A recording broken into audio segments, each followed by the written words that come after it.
प्रभु यीशु के सामर्थ्य नाम में आप सबको जय मसीह की प्रेज द लॉर्ड। आइए आज के मनन के लिए हम परमेश्वर के वचन को निकालें। मेरे साथ प्रभु के वचन को निकालिएगा। भजन संहिता की पुस्तक उसका 31 अध्याय उसका वचन 14 और वचन 15। यहाँ इस प्रकार से लिखा है, परंतु हे यहोवा, मैंने तो तुझी पर भरोसा रखा है। मैंने कहा तू मेरा परमेश्वर है, मेरे दिन तेरे हाथ में हैं, तो मुझे मेरे शत्रुओं और मेरे सताने वालों के हाथ से छुड़ा। Praise the Lord, hallelujah. प्रभु के लोगों, प्रभु का दास दाऊद जब वो अभिषेक पाता है, उसके जीवन में एक बहुत परिवर्तन होता है, बहुत क्रांतिकारी परिवर्तन, जिसकी शायद उसने कभी कल्पना नहीं की, कभी सोचा नहीं, कभी विचार नहीं किया, लेकिन उसके जीवन में महान परिवर्तन हुए। प्रभु ने उसे ऊंचा उठाया। और अक्सर आप देखते हैं, जब आप ऊंचा उठोगे, जब प्रभु आपको आशीष देगा, तो कई जलने वाले, चिढ़ने वाले, आपकी उन्नति को जो लोग बर्दाश्त नहीं कर सकते, ऐसे लोग आपके विरोध में खड़े होते हैं। और ये स्वाभाविक है, ये स्वाभाविक है भाई। जहाँ मीठा होगा वहीं तो जहाँ मीठा होगा, जहाँ शक्कर होगा वहीं तो चींटियाँ आएंगी। जब आप ऊंचा उठते हैं तो लोग क्यों जलते हैं? स्वाभाविक प्रक्रिया है। पर इस प्रक्रिया में आपका व्यवहार, आपकी प्रतिक्रिया क्या, आपके सोच और विचार कैसे हैं, ये महत्वपूर्ण है। ये विषय कि आपका व्यवहार कैसा है। तो दाऊद को बहुत तकलीफ, बहुत पीड़ा हुई। अब दाऊद के जीवन में कई प्रकार की समस्याएं आई, यहाँ तक कि जो इज़राइल का पहला राजा शाऊल है, वो उसका दुश्मन बन गया, विरोधी बन गया। क्यों बना? क्योंकि दाऊद का अभिषेक हुआ है इज़राइल में राजा के लिए, राजा बनने के लिए। इज़राइल का दूसरा राजा, तो स्वाभाविक है पहला राजा नफरत करेगा, घृणा करेगा, उसके बच्चे, उसके लोग, कंपटीशन चालू हो गया। पर दाऊद के जीवन को अगर आप देखें तो उसने परमेश्वर को महत्व दिया। दो बार मुख्य रूप से उसे अवसर मिला ताकि वो शाऊल को घात करे, नाश करे, परंतु उसने नहीं किया। उसने कहा ये परमेश्वर का जन है, ये प्रभु का अभिषिक्त है, प्रभु उसको संभाले। तो धर्मी लोगों में यही एक स्वभाव है कि वो परमेश्वर को जानते हैं। अब जरा सोचिए, एक छोटा बच्चा है, एक छोटा बच्चा किसी बलवान आदमी को अगर मुक्का मारे, किसी औजार से, हथियार से मारे, कितना नुकसान पहुंचाएगा।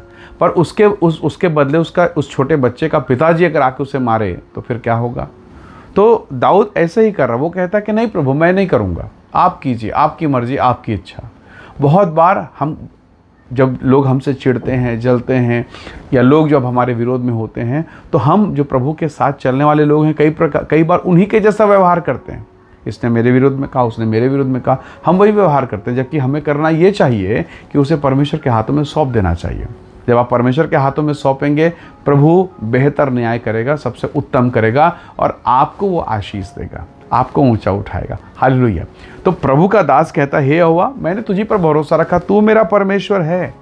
मेरे शत्रु जो रात और दिन मेरे विरोध में, तू मुझे उनके हाथ से बचा ले। प्रभु करता है।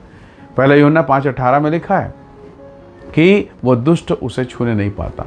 तो अगर आप प्रभु के धार्मिकता में, प्रभु आपको बचाएगा, आपको ऊंचा उठाएगा। शत्रु चाहे कुछ भी कर ले। यूसुफ के सगे भाइयों ने गड्ढे में डाला, इस्माइलियों के हाथ से बेचा। उन लोगों ने सोचा इसका काम तमाम, लेकिन परमेश्वर के साथ था। पोतीपर के घर में वो जेल में डाल दिया गया, फिर भी यहोवा ने उसे ऊंचा उठाया और फिर उसे ले जाकर फिरौन के सिंहासन, मिस्र के सिंहासन, प्रधानमंत्री के सिंहासन में खड़ा कर दिया। तो प्रभु आपको उठा के खड़ा करेगा। इसलिए आपका संबंध परमेश्वर के साथ होना चाहिए। जरा सोचिए, बीज जो है, गेहूं का दाना या अनाज का दाना कहाँ बढ़ेगा? अगर आप मान लीजिए उसे सोने के पिटारे में, सोने के डब्बे में, चांदी के डब्बे में, चांदी के गमले में डालेंगे, बढ़ेगा? नहीं, वो मिट्टी में बढ़ेगा। तो आप भी जो परमेश्वर के जन हैं, जो प्रभु के लोग, हम एक बीज हैं, परमेश्वर से निकले हुए बीज। अगर हम परमेश्वर के पास रहेंगे, हम बढ़ेंगे। यीशु ने कहा तुम मुझसे अलग होकर कुछ नहीं कर सकते। तो हम कोशिश कर रहे हैं, बहुत लोग कोशिश करते हैं कि प्रभु को छोड़, प्रभु को किनारे करके, प्रभु को हटा के सब कोशिश कर रहे हैं। थक गए, हार गए, मन हताश हो गया, कुछ नहीं हो पा रहा, अब फिर परमेश्वर के पास आ रहे हैं। तो बेहतर पहले था कि हम परमेश्वर को लेकर चलते और हम आशीषित होते। दाऊद ने प्रभु को लेकर चला, यूसुफ, जोशुआ प्रभु को लेकर चले, दानियल प्रभु को लेकर चला, पतरस यीशु को लेकर चला, पौलुस यीशु को लेकर चला, और ये सफल हुए। इनकी सेवकाई, इनका घर, इनका परिवार, प्रभु ने कहा एक माँ जो दूध पिलाने वाली माँ तुझे छोड़ देगी, मैं तुझे कभी ना छोड़ूंगा। तो एक महान प्रतिज्ञा करने वाला प्रभु आपके साथ है। कई बार आप निराश होते हैं, कोर्ट कचहरी के मामले, कर्ज के बातों को लेकर, किराए के मकान को लेकर, कई ऐसी बातें हैं जिसे आप पूरा नहीं कर पा रहे हैं, और मन, घर, परिवार सब कुछ तनाव, डिप्रेशन से भरा पड़ा है। पर ऐसी दशा में भी स्वर्ग का प्रभु आपकी सहायता कर सकता है। उसकी ओर देखिए, प्रभु से कि खुदावंद मेरी सहायता कर, और निसंदेह वो सहायता करेगा। जब वो नाले के किनारे अपने दास को पाल पोस सकता है तो क्यों उसने सारपत की विधवा के घर भेजा? निसंदेह वो विधवा प्रार्थना करे, प्रभु हम मर जाएंगे, मेरा ये बेटा मर जाएगा। परमेश्वर ने अपने दास एलिया को उठा के उसके घर में भेज दिया ताकि वो 3.5 साल तक उस महामारी, उस भयंकर अकाल में जिंदा रहे। हालेलुया। तो प्रभु दया करेगा, आपकी भी प्रार्थना को वो अपने समय पर सुनेगा। प्रार्थना बंद मत कीजिए, प्रभु के साथ लगे रहिए। इज़राइल का प्रभु आपको आशीष देगा और आप कहेंगे सच में मैंने जब भरोसा किया प्रभु ने मुझ पर दया को प्रकट किया। बाइबल कहती है जितनों ने उसकी ओर दृष्टि की, जितनों ने उसकी ओर अपनी आँखों को लगाया, उनका मुँह कभी काला होने ना पाया। वही प्रभु आपको आशीष देगा। आइए दुआ करें, प्रभु के नाम का धन्यवाद करें।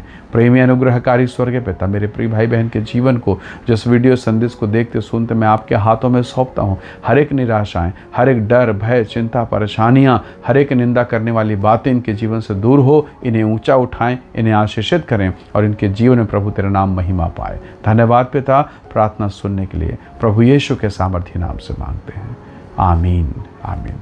प्रभु आप सबको बहुत ऐसे आशीष दे। Praise the Lord. जय मसीह की।